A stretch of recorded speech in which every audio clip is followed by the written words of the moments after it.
I still remember the first time I saw her, June, sunlight streaking through the campus trees, her laughter like wind chimes dancing through the summer air. Her name was Elena. A girl with a heart too big for this world.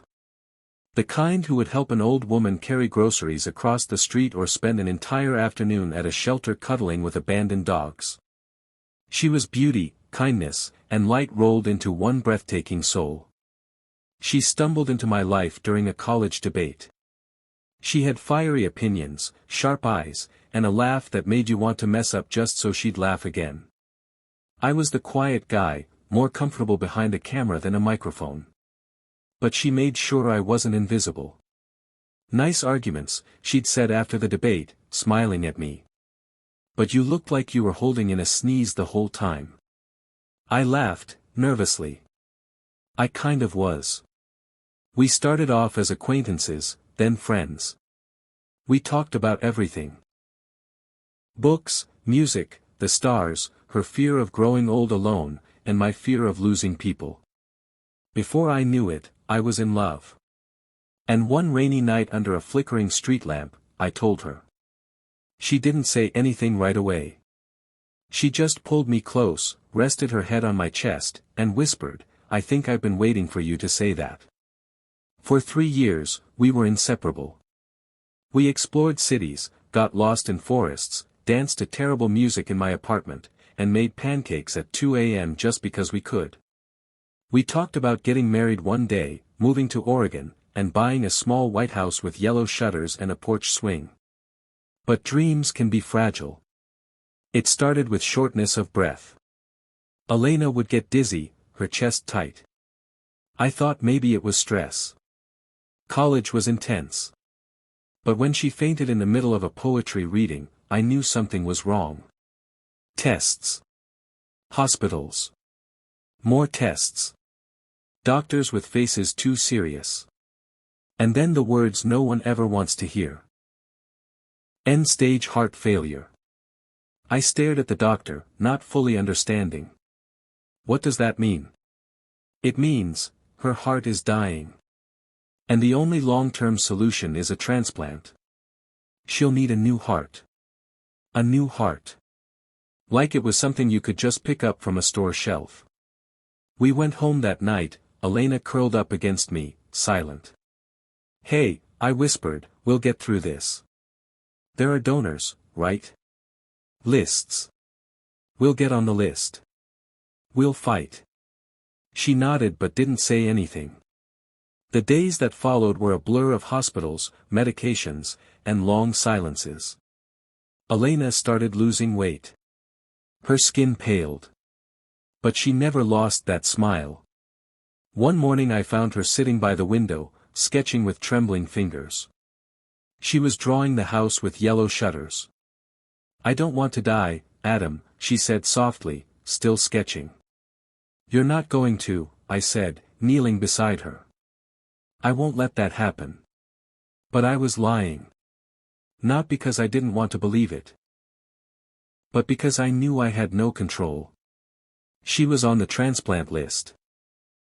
But hearts are rare. And time was running out. I started researching everything, holistic therapies, experimental trials, even underground options I'd never considered before. I was desperate. Some nights, I'd stare at her sleeping face, her breath shallow, and I'd pray, beg, the universe to give her more time. She never complained. She still smiled when I kissed her forehead. Still laughed when I played her old Beatles records. Still made me promise we'd dance again in our porch swing one day. And then came the hospital stay. Her heart had weakened. She couldn't even walk across the room. They admitted her for observation, but I knew it was serious. I stayed every night on that hospital couch. I fed her soup, read to her, played her favorite indie songs. We watched the stars through the window and imagined we were somewhere far away, just the two of us. She started writing letters, little envelopes with names on them. I wasn't allowed to look. When I asked, she simply said, "In case." In case what? I demanded, frustrated. She touched my face gently. In case I don't get the heart. I broke down. Right there, beside her hospital bed, I cried like a child. Because love is powerless in the face of biology. And that terrified me. One night, a nurse came in and whispered to me. We have a possible match. A heart. But, it's complicated. There's someone else in line ahead of her. The family may or may not consent. We're waiting. I didn't sleep that night. I held Elena's hand and whispered stories into her ear. About the house we'd still build. About the little girl we'd name Lila. About the road trip we'd take up the coast. Morning came. The nurse returned, eyes heavy. They gave the heart to someone else, she said softly. I felt something shatter inside me. Elena woke a few hours later, looked at me, and whispered, "It's okay. It wasn't my time. But it was. We just didn't have the heart for it." Days passed. Her condition worsened. Machines beeped louder. Nurses came more often. I could see it in her eyes, she was fading. And then she said it. "Adam, if I don't make it." "No. Don't say that. Please," she said, gripping my hand. "If I don't make it, I want you to live. I want you to love again.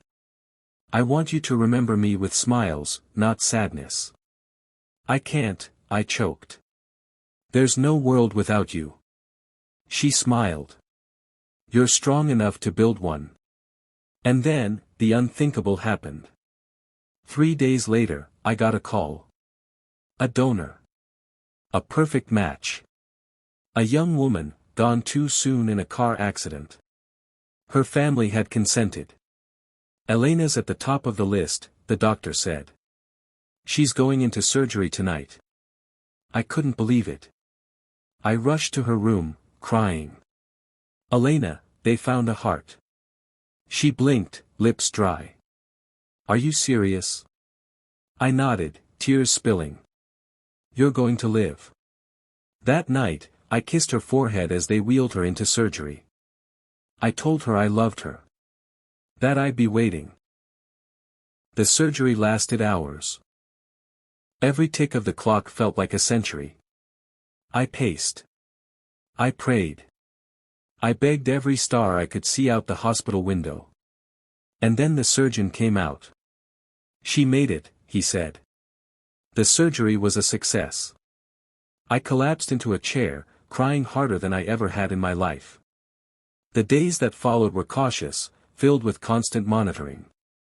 But slowly, Elena got stronger. The color returned to her cheeks. Her smile came back. Her laugh. Her life. She came home 2 weeks later, thin and fragile, but alive. And in the months that followed, she started dancing again. Cooking. Painting. Living. We went back to that porch swing idea. Bought a tiny house with yellow shutters. We planted sunflowers. She started volunteering again, this time for organ donor awareness. One evening, sitting beneath the stars, she held my hand and said, "You saved me." "No," I said, kissing her knuckles. "A stranger did. I just held you together while we waited." We eventually found the donor's family. We met them, cried with them, thanked them. It was surreal, hugging the parents of the girl who saved the woman I love. I never stopped loving Elena. But I did start loving her harder, like every day was a borrowed gift. Because it was. A year later, we got married. Small ceremony. Just friends, family, and the memory of the girl whose heart still beat between us. And now, when we lie on that porch swing, her head on my shoulder, her heartbeat steady and strong, I realize something. Love didn't save her. Hope did. And the heart of a stranger. And every beat of that heart is a promise. That we'll never stop living for the ones who gave us a second chance.